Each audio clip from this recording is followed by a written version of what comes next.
Buenas tardes, doctora Rosa Luz Mina. Buenas tardes, doctores, médicos, residentes. Buenas tardes al público que se ha conectado. Mi nombre es Noelia Montenegro, soy médico residente en la especialidad de geriatría del Hospital Guillermo Almenara. Y bueno, el día de hoy vamos a conversar acerca de un tema muy importante, un tema frecuente en nuestro medio, frecuente en Perú, en el resto del mundo también, en el resto de países también. Entonces me refiero al tema de la depresión, específicamente prevención de recaídas en la depresión. Este artículo de Elsie Arlene Pérez Padilla y sus colaboradores nos mencionan algunos puntos muy importantes acerca de la epidemiología y se refieren a lo siguiente, ¿no? Nos dicen, se estima que la depresión afecta a más de 450 millones de personas en todo el mundo y que una de 4 personas sufrirá algún problema de este tipo a lo largo de su vida, sin importar su edad o la condición social. También nos mencionan que la prevalencia del trastorno depresivo mayor varía en todo el mundo desde el 3% en Japón hasta el 16,9% en Estados Unidos de América.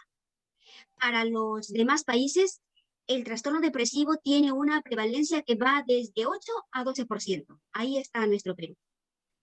También nos informan de que el trastorno afecta aproximadamente al doble de mujeres con respecto a los hombres. Y nos dicen también que la depresión resistente al tratamiento se produce hasta en 40% de los pacientes. Ahora, ¿alguna vez se habrán preguntado qué es la depresión? ¿Cómo conceptualizamos a depresión? ¿Cómo definimos a depresión? Y bueno, al respecto, la OMS, la Organización Mundial de la Salud, lo define como un trastorno mental afectivo común y tratable, frecuente en el mundo, y caracterizado por cambios en el ánimo con síntomas cognitivos y físicos, que pueden ser de causa o etiología primaria, o sea, endógeno, o secundaria, al encontrarse enfermedades de base, como por ejemplo el cáncer, como por ejemplo la enfermedad cerebrovascular, los infartos del miocardio, la diabetes, el VIH, la enfermedad de Parkinson, trastornos alimenticios o abuso de sustancias que conllevan a la depresión. También nos ayuda a conceptualizar la DSM-5. Dice que la depresión es un trastorno del estado de ánimo, donde la principal característica es una alteración del humor. Si es alteración del humor, entonces estamos hablando acerca de trastornos afectivos. Y los trastornos afectivos se pueden clasificar en 2 tipos. Uno que sería trastornos depresivos unipolares y 2 que serían los trastornos depresivos bipolares. Dentro de los trastornos unipolares, ahí tenemos a la depresión mayor, al trastorno depresivo mayor. Y también la DSM nos dice, ¿no? Trastorno distímico o los trastornos bipolares los enfocan como la clasificación más importante. Hay otros tipos también. Marco Tulio Corea de CID y sus colaboradores en su artículo, también nos mencionan algo acerca de la depresión. Según su investigación realizada, ellos no investigaron y vieron que Keller y sus colaboradores dicen, ¿no? Este trabajo realizado en España, se demostró que el patrón de síntomas depresivos corresponde a un suceso vital específico. Los resultados muestran que la pérdida de un ser querido refleja mayores niveles de tristeza. Eso lo habremos experimentado, ¿no? Algunos de nosotros. O la pérdida del apetito o pérdida del interés en casi todas las actividades. Mientras que el estrés y los fracasos se asociaron a fatiga, pérdida del placer en las actividades, hipersomnia, pero no tristeza. Antes de definir al trastorno depresivo mayor, veamos qué cosa es un episodio depresivo.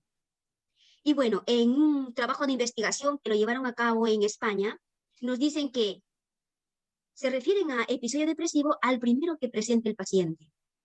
Como lo podemos observar en la gráfica, que ustedes lo pueden localizar en el margen derecho de su pantalla, de su computadora o de su teléfono. Hay una gráfica donde vemos una línea vertical y una línea horizontal. La línea horizontal se refiere al tiempo, ¿no? En el estado normal. Pero vemos una línea curva hacia abajo que me representa un episodio depresivo. Un episodio depresivo. Bueno, para tener una idea qué cosa es un episodio depresivo. Entonces, este episodio depresivo puede empezar rápidamente en algunos días o más lentamente durar unas semanas. Suele tener una duración de varias semanas o meses, puede ser. Entonces, ¿cómo definimos a la depresión mayor o al trastorno depresivo mayor? La depresión, también denominada trastorno depresivo mayor o depresión clínica, es un trastorno mental que se caracteriza por una tristeza profunda y una pérdida de interés, además de una amplia gama de síntomas. ¿Y cuáles son esos síntomas emocionales? Nos referimos al llanto, a la irritabilidad, al retraimiento social, a la falta de líbido, es decir, falta de placer al realizar las actividades que nos gustan, ¿no? Se refiere a la fatiga, a la disminución de la actividad, la pérdida del interés y el disfrute de las actividades en la vida cotidiana. Además, otros sentimientos como sentimiento de culpa, inutilidad, baja autoestima, pérdida de confianza. Y bueno, y en gran parte de la población que padece esta enfermedad que es la depresión, pueden presentar ideas de suicidio, ideas suicidas o intentos de autolesión. Esta definición, de acuerdo a un artículo de investigación de Elsiar Alrene Pérez Padilla, ¿no? Estos síntomas que lo hemos mencionado anteriormente tienen que estar presentados todos los días como un mínimo de 2 semanas. ¿Y a qué criterio se refiere? ¿No? Como ya lo hemos mencionado, al estado de ánimo depresivo, una tristeza profunda, a la disminución del interés en las actividades placenteras, a la pérdida de peso, insomnio, agitación o retardo psicomotor, a la fatiga o pérdida de energía, sentimientos de inutilidad, disminución de la capacidad de concentrarse, pensamientos de muerte o suicidio. Entonces, acuérdense de estos criterios, los cuales se tomen en cuenta para decir que la persona ya se puede catalogar como con diagnóstico de depresión y que estos síntomas deben durar mínimo 2 semanas todos los días, ¿no? ¿Y qué es la distimia entonces? La distimia se caracteriza por la sintomatología depresiva menos severa en comparación con un episodio depresivo. Estos síntomas tienen que tener una duración mínimo de 2 años a más. Puede durar hasta décadas. Pero estos síntomas, ¿cuáles son? Para ser distimia no reúne todos los criterios de un trastorno depresivo mayor.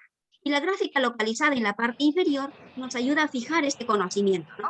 Inician esos síntomas y duran un mínimo de 2 años a más, hasta décadas. Ahora vamos a entender a qué se llama recaída, por qué decimos recaída.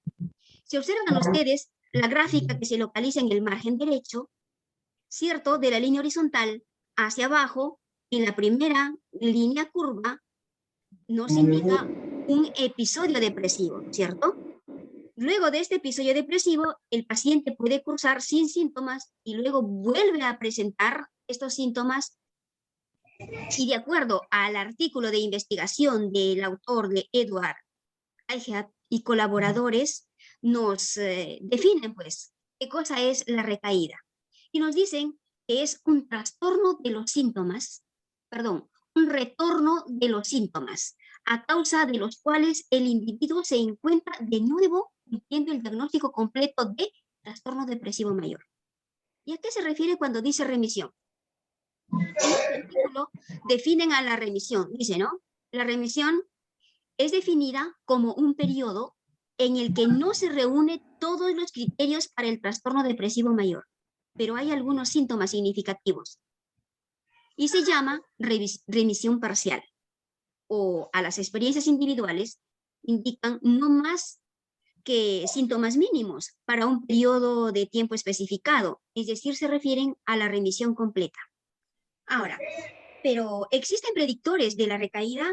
¿Puedo mencionar algunos factores o algunos predictores que me indican que la persona va a tener recaídas en adelante durante el proceso de esta patología? Por ejemplo, el género, ser varón o mujer, ¿me ayuda a predecir las recaídas en adelante? En este artículo, Edward Eichhardt y sus colaboradores en este artículo nos dicen, ¿no? Parece que es más probable que las mujeres experimenten una recaída del trastorno depresivo mayor cuando el periodo de seguimiento es de 5 o menos años. Otro predictor. la edad. En este artículo también nos dice que la edad sola no parece predecir de forma confiable la recaída, porque se asocia a otras variables, ¿no? El estado marital, es decir, ser casado o soltero, ¿no? ¿Predice las recaídas de la depresión?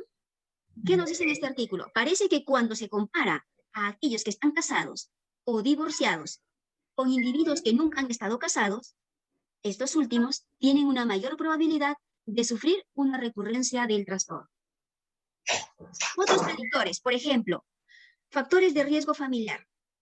En este mismo artículo nos mencionan que, dice, parece que una historia familiar de trastorno depresivo mayor predice la recaída, pero no de forma consistente, sino hasta después de un periodo de 5 años o más posteriores al episodio indicado o al episodio índice o cuando empezó la enfermedad. También nos mencionan en este artículo que el estatus socioeconómico, que la educación o el número de hijos no demostraron ser factores de riesgo para la reaparición del trastorno depresivo mayor. Otro predictor, el número de episodios previos. Este predictor sí es el más estudiado, ha sido el más ampliamente estudiado por muchos trabajos de investigación. Y en este artículo nos menciona que es muy probable que exista una relación positiva significativa entre el número de episodios previos y el riesgo de recurrencia a partir de la recuperación desde el episodio evaluado. Por ejemplo, nos dicen, ¿no? En un grupo mixto de 318 pacientes internos y ambulatorios, seguidos prospectivamente durante 10 años por este autor, Solomón y colaboradores, encontraron que el riesgo de recurrencia de la depresión se incrementaba en un 16% con cada episodio sucesivo. Otros predictores como la gravedad del episodio, ¿no? Gravedad se refiere, ¿no?, a leve, moderado, severo, ¿no? Y en lo que respecta a esto, nos dice que los resultados hasta la actualidad no son claramente resueltos. La edad del comienzo del trastorno depresivo mayor. A ver, la edad del comienzo, a ver, ser más joven o si es que inicia desde la adolescencia o la juventud, ¿me ayuda a predecir que va a tener recaídas en adelante el paciente? ¿Qué nos dice este artículo? Este hallazgo es consistente con el argumento de Belzer y Costello, que han relacionado, ¿no? La relación entre la edad de comienzo y la recaída es compleja, nos dicen, dado que la edad interactúa con otras variables en lugar de ejercer un efecto principal, ¿no? Una persona joven tal vez puede distraerse, o una persona adulta o un adulto mayor, de acuerdo a su experiencia, también podrá de repente, ¿no?, canalizar esta patología, saber canalizar esta patología de acuerdo a sus experiencias. Otro predictor es los síntomas depresivos residuales. Y en este artículo nos informan de que distintos estudios no han encontrado apoyo para una relación significativa entre la sintomatología residual post-tratamiento y el riesgo de recaída en el seguimiento. Y también otros artículos también informan, contrariamente al resultado anterior, que han demostrado que los individuos recuperados parcialmente tienen 5 veces más probabilidades de recaer que los individuos que habrán logrado una recuperación completa. 3 últimos predictores. Nos referimos a los intentos de suicidio. Y en este artículo nos informan de que ningún trabajo de investigación encontró que los intentos de suicidio previos fuesen un predictor significativo de recaída del trastorno depresivo. En cuanto se refiere a los estados de ánimo que pueden predecir las recaídas es el trastorno distímico como problema comórbido. Puede predecir significativamente altas tasas de recaída del trastorno depresivo mayor. Bueno, que se ha demostrado en pacientes ambulatorios adultos diagnosticados con trastorno depresivo mayor. Bueno, en cuanto se refiere a los acontecimientos vitales, acontecimientos vitales como predictor de la recaída. En este artículo nos informan de que los acontecimientos vitales negativos aparecen después de la recuperación de la depresión, especialmente aquellos congruentes con las áreas personales importantes de un individuo, parecen estar relacionados significativamente con un incremento de la recurrencia del trastorno depresivo mayor. Y se refiere, pues, ¿no? Belzer y Coelho en su estudio se refieren a los acontecimientos negativos y solo aquellos que ocurren después de la recuperación del episodio índice estaban asociados con la recaída de la depresión. Ahora, hablemos acerca de los factores de riesgo para la recaída. Y en este artículo de Buchmann, Fejo y colaboradores, nos dicen que la visión de un consenso, tal como se define en el diccionario de psiquiatría, se confirma en estudios individuales en que dos factores influyen en el riesgo tanto de recaída como de recurrencia. Uno, los síntomas depresivos residuales al final del tratamiento agudo, y dos, los antecedentes previos de recurrencia. ¿Cuáles son las causas frecuentes de recaídas entonces? Estas causas pueden ser los estados emocionales negativos, por ejemplo, la ansiedad, la depresión, la frustración. Los estados físicos negativos, como por ejemplo el dolor, ¿no? Un paciente con dolor de columna por 3 semanas consecutivas, obviamente, ¿no? Que se va a influir en la depresión. Los conflictos interpersonales, los fallecimientos, que conllevan a una tristeza profunda en algunos casos, conlleva también a la depresión. El aumento de peso también puede conllevar a la depresión. ¿Qué hago para prevenir esta recaída? A esta pregunta responde las estrategias para prevenir las recaídas. Y entre ellas tenemos, por ejemplo, buscar el apoyo de un profesional. También recordar caídas anteriores, recordar las recaídas. Es decir, aprender de la experiencia. También nos ayuda a no caer, a prevenir estas recaídas. A ver, evitar situaciones de riesgo durante la primera semana. Claro, evitar estas situaciones de riesgo. Un escape, abandonar las situaciones que nos conllevarían a estas recaídas. ¿Cómo hago entonces? ¿No? ¿Cómo hago para prevenir estas recaídas? Una técnica sería técnicas de control estimular. Esta técnica se basa en la restricción de estímulos provocadores y en la instauración o desarrollo de estímulos cuya presencia favorezca un aumento de una conducta que se desea implementar. Otro, planificación de actividades incompatibles. También otra técnica sería el entrenamiento autoinstruccional, entrenamiento en relajación, también entrenamiento en habilidades sociales. Y aquí les presento un artículo, en este metaanálisis, que está en inglés, los presento en español, y se titula Eficacia de la terapia cognitiva basada en mindfulness en la prevención de recaídas depresivas. Un metaanálisis se estudia en base a casos clínicos, en base a trabajos de investigación relacionados a un solo tema. Entonces, aquí no se trabaja con pacientes, sino con trabajos estudiados en un tema que nosotros elegimos, ¿no? Y es así que en este artículo nos dicen que la prevención de recaídas y la depresión recurrente es un importante problema de salud pública y los antidepresivos son el enfoque actual de tratamiento de primera línea. Hasta ahí, todos de acuerdo. Identificar una intervención no farmacológica igualmente eficaz sería un avance importante. ¿Cuál es el objetivo de este metaanálisis? Es realizar un metaanálisis de datos de pacientes individuales para examinar la eficacia de la terapia cognitiva basada en la atención plena. Cuando me refiero al mindfulness, vamos a referir a esta abreviatura entonces, MBCT, terapia cognitiva. Y su fuente de datos ha sido los grupos de los trabajos de investigación en inglés que lo han recolectado de PubMed, de Medline, entre otros, ¿no? Y la selección de estos estudios han sido los ensayos aleatorizados de terapia cognitiva para la prevención de recaídas en la depresión recurrente en remisión total o parcial, que compararon terapia cognitiva con al menos un tratamiento y sin terapia cognitiva, incluida la atención habitual. El método que utilizaron en este metaanálisis de datos de pacientes individualizados incluyeron 9 ensayos con 1.329 participantes. Y el diseño de estudio fueron los ensayos aleatorizados de terapia cognitiva, ¿no? Para la prevención de recaídas en pacientes con trastorno depresivo mayor, recurrentes, actualmente en remisión. Y los participantes fueron pacientes mayores de 18 años que hayan tenido diagnóstico de trastorno depresivo mayor. Y se ha intervenido en el grupo con terapia cognitiva entregado de acuerdo con un manual de tratamiento. El grupo control, al menos un tratamiento sin terapia cognitiva, incluido su atención habitual, ¿no? Su tratamiento habitual. ¿Y cuáles fueron los resultados entonces de este metaanálisis? El metaanálisis va a cuantificar el tamaño del efecto de la intervención terapéutica a la que nosotros estamos realizando. En este caso, la depresión. Entonces, el metaanálisis nos va a cuantificar el tamaño de la efectividad de esta intervención.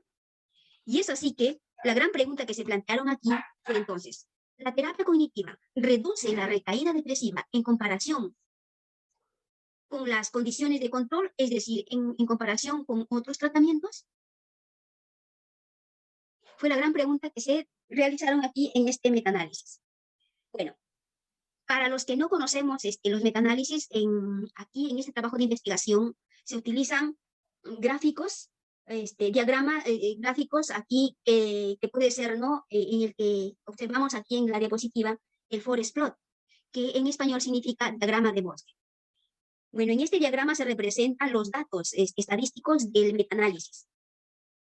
Hay otros diagramas también, ¿no? Hay otros gráficos para el metaanálisis, pero en este que estamos presentando se ha utilizado el diagrama del bosque, es decir, el forest plot.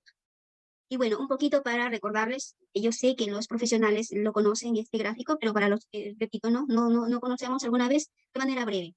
Este gráfico tiene una línea vertical y una línea horizontal. En esta línea vertical, a la derecha se van a localizar los resultados que no están a favor de la intervención que yo estoy aplicando. Y de esta línea a la izquierda se van a localizar los resultados del trabajo que yo estoy aplicando, a favor del trabajo que yo estoy aplicando. Y bueno, y el metaanálisis utiliza pues esta figurita, ¿no? La que observan en la parte inferior, que se llama diamante.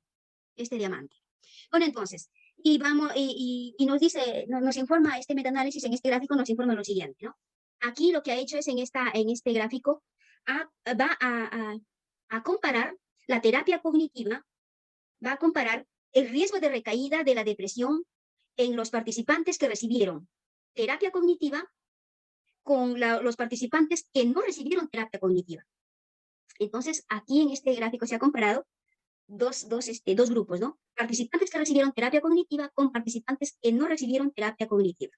Se ha comparado estos dos grupos. Y bueno, como dijimos, ¿no? Que se ha utilizado 9 ensayos clínicos, aquí como lo observamos, ¿no? 1, 2, 3, hasta 9 ensayos clínicos en este primer gráfico. Y nos informa de que, miren, el índice de riesgo dice que es igual a 1.7%. Quiere decir que en estos trabajos la heterogeneidad es leve, es mínima o casi nada. Heterogeneidad se refiere a los datos que han utilizado en estos ensayos clínicos, en estos trabajos de investigación. Entonces, casi son completamente homogéneos. Por lo tanto, el efecto final de este metaanálisis, al comparar a los pacientes, a los participantes que han recibido esta terapia cognitiva con los que no han recibido, nos informa de que nos informa de que el resultado, en el resultado, significa que valdría la pena aplicar esta intervención terapéutica para esta patología que es la depresión, porque el resultado lo observamos, el diamante que se localiza en la región donde está a favor de la intervención, con un cociente con un intervalo de confianza del 95%, ¿no? En un efecto final al 69% de los resultados a favor de que esta terapia cognitiva sí reduce la recaída depresiva. En este siguiente gráfico se realizó un análisis equivalente que comparó, ¿no? Comparó el riesgo de recaída de la depresión en los participantes que recibieron terapia cognitiva con participantes que recibieron una terapia activa alternativa, ya sea antidepresivos o de repente una terapia psicológica. Entonces, pero utilizaron solamente 5 estudios. El índice de riesgo es de 0.0. Quiere decir que estos estudios son homogéneos. Los datos han coincidido, las variables que han utilizado estos estudios son similares en estos cinco trabajos de investigación. Y con un intervalo de confianza del 95%, el efecto sería a favor de la terapia cognitiva que estoy aplicando el resultado final a favor en un 79%. Y en este último gráfico, que han comparado el riesgo de recaída de depresión en participantes que recibieron la terapia cognitiva con participantes que recibieron medicación antidepresiva, se realizó solamente en 4 estudios, con un índice de riesgo de 0.0%, ¿no? Los estudios que han utilizado son homogéneos, variables que han coincidido en en estos 4 estudios. Entonces, con un intervalo de confianza del 95%, el efecto final de este metaanálisis que me ayuda, ¿no?, a decir de que valdría la pena aplicar esta intervención terapéutica del mindfulness con un porcentaje del 77% a favor. Y bueno, no solo nos indicaron acerca del mindfulness, sino también en este metaanálisis se plantearon esta pregunta, ¿no? Los efectos de la terapia cognitiva en los resultados están condicionados por variables demográficas y relacionados con la depresión. ¿Y qué variables demográficas se refiere, no? También consideraron 5 variables sociodemográficas y se refieren a que se encontró que estaba significativamente asociado con el riesgo de recaída dentro de las 60 semanas. La depresión inicial, la atención plena de referencia, la edad de inicio, el número de episodios previos. Y bueno, al respecto, el efecto interactivo entre el estado de la terapia cognitiva basada en la atención plena, como dijimos, el mindfulness, y la depresión inicial con respecto al riesgo relativo de la recaída depresiva, nos presentan el siguiente gráfico. En la línea vertical observamos los datos de riesgo relativo de recaída depresiva y en la línea horizontal la depresión. Observamos aquí que en pacientes que tuvieron terapia cognitiva, entonces el riesgo relativo de aumento fue mínimo, ¿no? En la gráfica que está de color azul. Mientras que el grupo que no recibió terapia cognitiva, el riesgo relativo aumenta, ¿no?, como observamos en la gráfica. Y concluyeron de que este estudio proporciona nuevas pruebas importantes de que la terapia cognitiva también es eficaz en comparación con otros tratamientos activos y que sus efectos no se limitan a grupos particulares definidos por edad, nivel educativo o estado civil o sexo. Entonces, la terapia cognitiva aborda un problema clínico particular, ¿no? A saber, enseñar habilidades para mantenerse bien a personas que actualmente están bien, pero con alto riesgo de recaída depresiva. Es por eso que les sugerimos no abandonar esta terapia que les están proporcionando, ¿no?, en este tratamiento. Y hay una reducción de los efectos protectores con el tiempo. El hallazgo de que la terapia cognitiva puede ser más útil para pacientes con niveles más altos de síntomas depresivos se suma a un consenso emergente de que cuanto mayor es el riesgo de caída o recurrencia depresiva, mayor beneficio ofrece la terapia cognitiva, como es el mindfulness. Listo. Bueno, y eso sería todo. Muchas gracias por haberme escuchado. ¿Quiere hacer alguna pregunta, por favor? Sí, ¿O todo ha estado bien explicadito? A ver, Elizabeth. Sí, todo ha estado bien explicadito. Yo me arriesgo a decir que con lo que me han enseñado, con el mindfulness y todo, pueda identificar cuando apenas empiecen a aparecer síntomas para no solo evitar que no se conviertan en graves, sino para que no se manifiesten descaradamente, por decirlo de alguna manera. Espero, creo, tengo fe. Bueno, ya leerán la carta del agradecimiento que les estamos mandando, pero realmente las enseñanzas que nos están dando son maravillosas. Ok, gracias, Elizabeth. Muchas gracias, muchas gracias. ¿Alguien más que quisiera comentar algo? ¿Tú, Ruth, quieres decir algo? Me parece magnífica la investigación que han hecho, ¿no? Que implica que el mindfulness, que es ahora último que se está conociendo, es muy bueno para el manejo de la depresión. Eso es lo que podría opinar. Ok, muy bien. ¿Alguien más? ¿Tú, Juanita, quieres decir algo? Sí, estaba leyendo lo que he escrito y muy interesante, doctora, en sí, completo, entendible, o sea, todo está, pero clarito, ¿no? O sea, solo falta, en realidad, ponerlas en práctica para cambiar nuestra vida y, bueno, pues evitar las recaídas. Bien, bien. Soledad, ¿tú quieres decir algo? Soledad, Ángeles, ¿quieres decir algo? Ay, doctora, sí, estoy muy agradecida también porque nos han dado todo un informe muy amplio, que al menos a mí me va a ayudar muchísimo porque yo entré acá por un cuadro de depresión, ¿no? Pero ya me voy bien cargadita con mi mochila de todas las herramientas y ya con todo esto, bueno, ya tengo para si recaigo, o sea, en algún momento ya cuento con todos ustedes y con todo lo que me han enseñado. Muchísimas gracias. Ok, bueno, quiero agradecerle a Noelia